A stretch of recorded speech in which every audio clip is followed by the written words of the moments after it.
Hi, my name is Rosemary Gutierrez, and I'm specializing in state and local policy. I graduated from Vanguard University in 2020 with a degree in history and political science.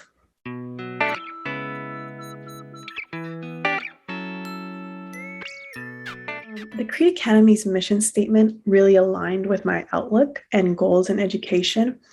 I knew Floyd. He was a part of my class, and his passing was very impactful to me. And I did know that we both shared an interest in education policy. So I felt like I was connected to apply to this fellowship. I researched Crete Academy and I saw the population that they served, and it was very similar to the one I grew up in. And I watched Dr. Mitchell's YouTube video about what education means to her, and I felt like that really impacted me. For many students, the only way to change their upbringing or their social status is through education. And it's very disheartening to see how many disparities exist in the education system. So I thought by pursuing this fellowship, I would be able to get a firsthand glance at what education policy is like, because I know that it is very difficult. And eventually, I just want to develop skills that I could bring back to my hometown.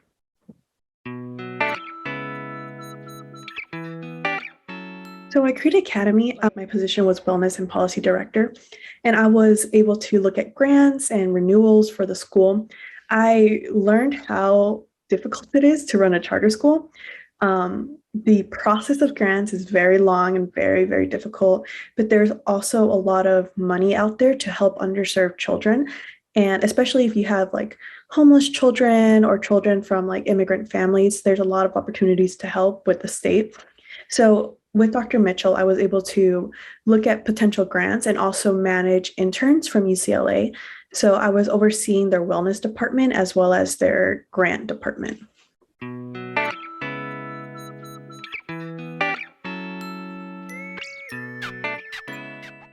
One of the takeaways that I got from working at Crete was I realized how difficult education policy is. It's frustrating to see how trying to do good has a lot of obstacles. But I also realized that I do have a heart for serving here. I realized that it's not for everyone, but I definitely felt a lot of satisfaction looking at the fruits that came out of my work and seeing that by just applying a few hours out of the day to apply for grants or talk to interns, it was really impacting a child's life and that could impact their future, which I thought was really impactful for me. I also love the fact that I was able to work with Dr. Mitchell. She is such a hardworking woman, and I respect her so much because she has kids of her own and she's running the school. And it's just impressive to see how someone could love education policy so much.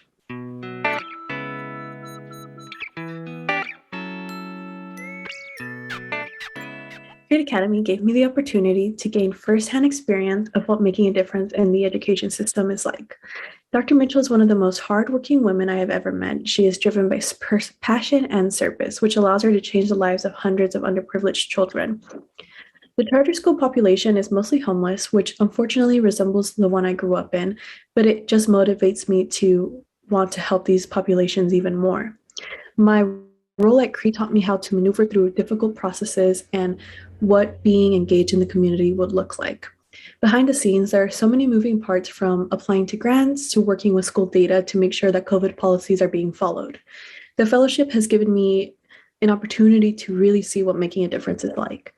It's very difficult, but the fruits of your work are so beautiful. The fellowship has really narrowed down what I want to do, and it has driven me to pursue education policy.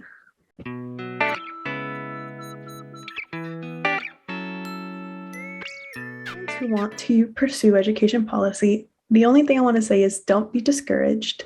If it feels impossible, if you feel like you have a great idea, but there's so many obstacles, it motivates you to keep going, and you should keep going because you can make a difference by continuing where many have stopped.